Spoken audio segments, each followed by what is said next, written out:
Persidangan Muhammad Khairi Riza digelar Pengadilan Tipikor Jaksa yang memeriksa 2 orang saksi mendukung pembuktian terkait pengadaan 2 kapal. Jaksa mendalami mekanisme kebutuhan pengadaan sewa kapal pengangkutan gas, baik melalui kontrak time charter maupun kontrak SPOT atau kontrak spot. Jaksa menilai ada indikasi pengaturan dalam pelelangan. Ada indikasi pengaturan dalam pelelangan sehingga kapal-kapal asing tidak bisa ikut lelang pengadaan kapal. Dalam proses pelelangan banyak dokumen pelelangan yang tidak dipenuhi oleh Jenggala Nasim, tapi tetap diloloskan oleh panitia. Ini kan secara SOP dan proses pengadaan mereka ini sudah menyalahi ketentuan proses pengadaan, dan ini sangat menguatkan dakwaan kita bahwa dalam proses pengadaan kapal ini sudah ada kuat dugaan bahwa semua melalui proses rekayasa para terdakwa. Kapal Jenggala Nasim maupun kapal Jenggala Bangun 21 itu ada indikasi melalui proses pengaturan, di mana salah satunya di kapal Jenggala Nasim itu mensyaratkan adanya kapal berbendera Indonesia. Ini kan di set sedemikian rupa sehingga kapal-kapal asing lainnya tidak bisa mengikuti proses pelelangan pengadaan kapal yang dibutuhkan oleh PT KPI. Kita bahas lebih dalam malam ini, pemirsa. Sudah bergabung bersama kami ekonom PIPS Profesor Antoni Budiawan. Assalamualaikum. Selamat malam. Baik, Pak Antoni, terima kasih ya Pak. Jadi peran dari anak Riza Khalid, Muhammad Khairi Adrianto Riza ini adalah dugaannya ya Pak ya. Berarti dia memonopoli sistem pelelangan ya Pak Antoni ya. Tuduhannya seperti itu Pak Antoni. Iya. Ini kita pertama adalah dikagetkan oleh awalnya adalah bombastis sekali ya, kerugian negara 189 triliun per tahun karena ada BBM oplosan. Ternyata dari dakwaan yang kemarin itu ternyata bukan BBM oplosan yang dikemukakan, yaitu adanya penyewaan mengenai 2 kapal tanker. Nah, jadi di sini sudah terlalu menyimpang dari yang awal. Terus yang kedua adalah ini patut dipertanyakan bahwa tadi kita dengar bahwa karena pengaturannya salah satu harus berbendera Indonesia dan sehingga kapal asing tidak bisa mengikuti lelang. Nah, itu adalah inti dari utamanya. Tapi kalau kita lihat sepertinya jaksa kurang memahami mengenai industri perkapalan terutama untuk di dalam negeri. Yaitu bahwa ada sistem yang namanya peraturan kabotase. Nah, di mana bahwa perairan untuk perairan antar pelabuhan di Indonesia itu harus diangkut oleh berbendera Indonesia, tidak boleh bendera asing. Itu pertama. Sistem kabotage ini adalah berlaku di seluruh dunia, sehingga di Amerika pun harus berbendera Amerika yang boleh mengangkut kargo minyak di dalam negeri Amerika. Begitu juga di Jepang. Jadi semuanya menganut itu gitu. Jadi kelihatannya jaksa ini kurang mengerti mengenai keperluan untuk industri perkapalan. Bahwa itu sudah jelas bahwa ini adalah pengangkutan domestik harus berbendera Indonesia. Dan kita lihat pasti juga ada tender-tender lainnya dari Pertamina mewajibkan itu. Nah, kalau ada mewajibkan itu artinya bahwa di sini tidak ada pelanggaran. Demikian. Berarti apakah kalau saya bisa simpulkan tuduhan bahwa ini membatasi ruang kapal asing hingga terjadi monopoli untuk bisa ikut lelang, justru itu tidak menyalahi aturan. Apakah boleh saya simpulkan demikian? Benar, justru tidak menyalahi peraturan selama ini adalah untuk angkutan dalam negeri. Selama untuk angkutan dalam negeri. Kalau begitu yang saat ini disasar, bisakah dibilang salah alamat, Prof? Iya, jelas ini salah alamat. Kalau dibilang bahwa pengaturannya membatasi itu dan untuk angkutan dalam negeri, justru ini harus dipertahankan. Jangan sampai sistem kabotage ini yang sudah diatur sedemikian rupa untuk melindungi perindustrian industri perkapalan di dalam negeri ini dihancurkan oleh tuduhan ini. Gitu. Pak Antoni, kalau begitu peran dari anak Riza Khalid, Keri Adrianto Riza ini apa yang didakwaan, yang dituduhkan dalam perkara ini sebenarnya?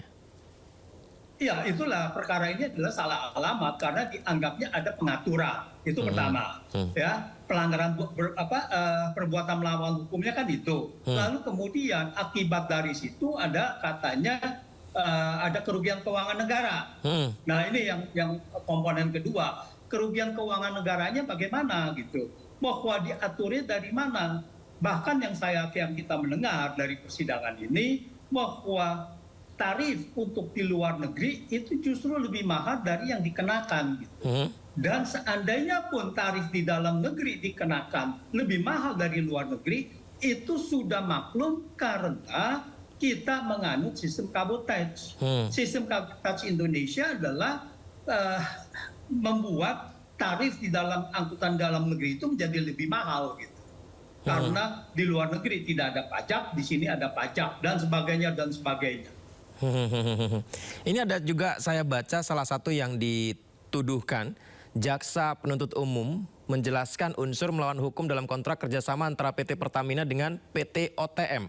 Salah satunya ini didapatkan dari penjelasan ex-dirut PT Pertamina Karin Agustiawan dihadirkan sebagai saksi bahwa ada surat perjanjian kerjasama diteken, PT Pertamina tidak membutuhkan tangki penyimpanan minyak tambahan, akan tetapi ini dikondisikan seolah-olah Pertamina membutuhkan tangki merak milik PT OTM. Bagaimana itu, Pak Antoni? Nah, begini, ini mengenai OTM itu adalah untuk terminal penimbunan penyimpanan BBM. Ya, jadi di sini Pertamina memerlukan itu. Di mana kalau Pertamina tidak memerlukan itu, pertama Pertamina harus menyimpan itu di mana? Dia harus ada misalkan 3 minggu persediaan BBM yang sekarang ini tidak sampai 3 minggu gitu. Terus yang kedua, kalau itu tidak diperlukan, yang saya tahu sampai sekarang masih digunakan gitu, tanpa biaya, tanpa ini. Jadi ini bagaimana? Jadi tidak konsisten seperti yang tidak dibutuhkan. Ini OTM ini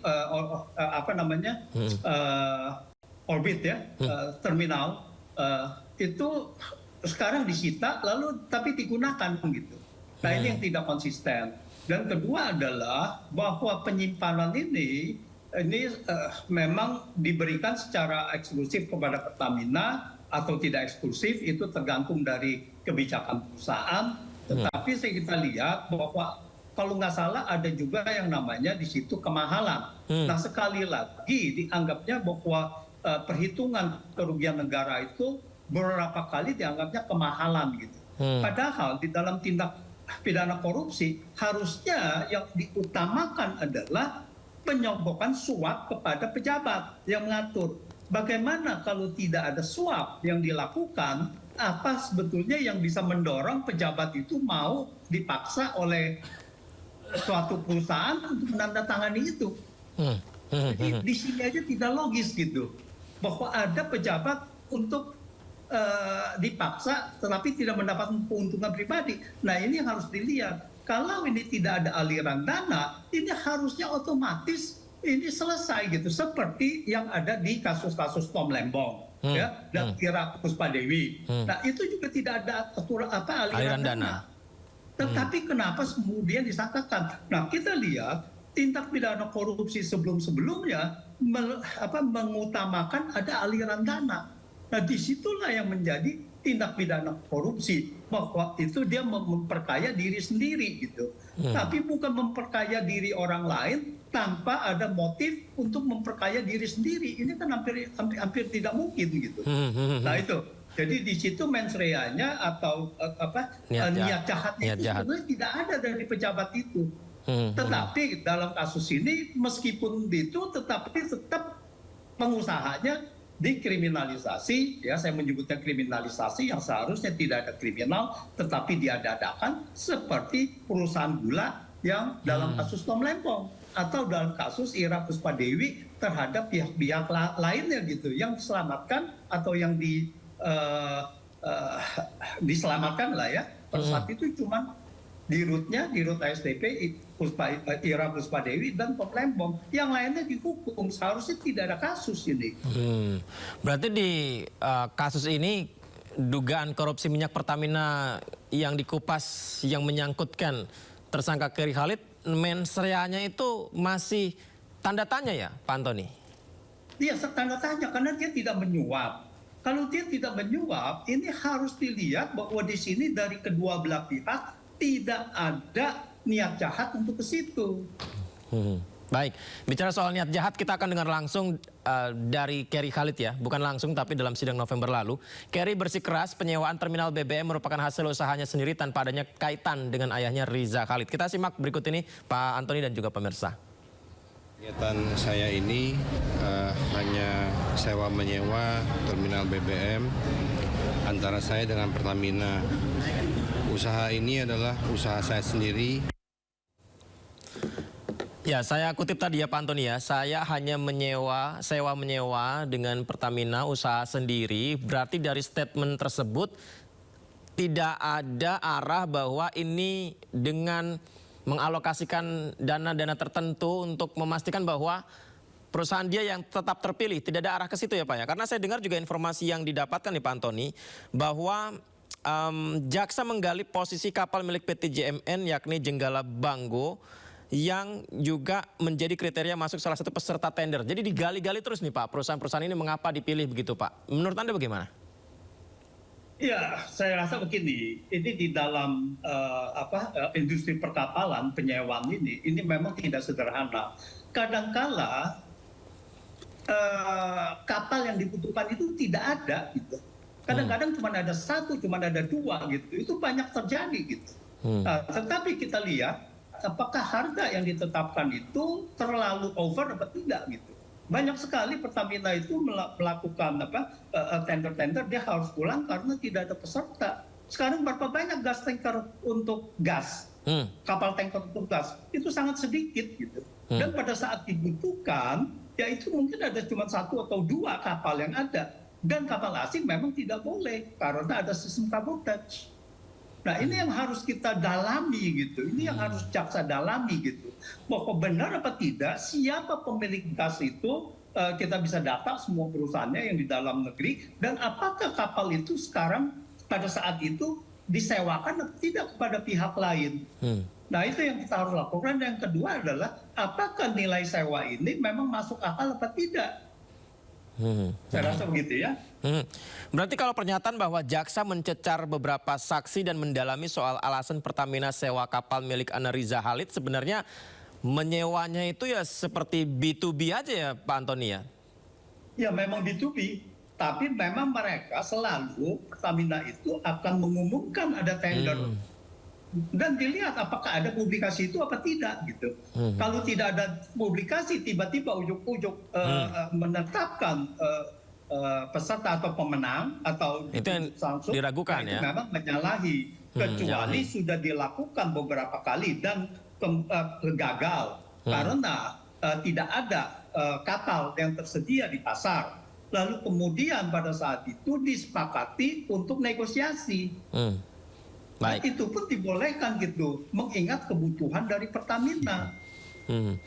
Baik, menarik nih Pak Antoni, berarti kita masih nunggu ya pembuktian fakta-fakta apa yang akan diungkap oleh jaksa. Kalau memang yang disampaikan Pak Tony tadi sebenarnya ya ini memang sewajarnya seperti itu berjalannya ya Pak Antoni ya. Tapi mengapa ini dipersoalkan bahkan masuk dalam persidangan begitu. Nanti ketika fakta-fakta diungkap lagi, izin kita bisa dialog lagi ya Pak Antoni ya. Terima kasih banyak ya Pak Antoni sudah berbagi bersama kami. Assalamualaikum.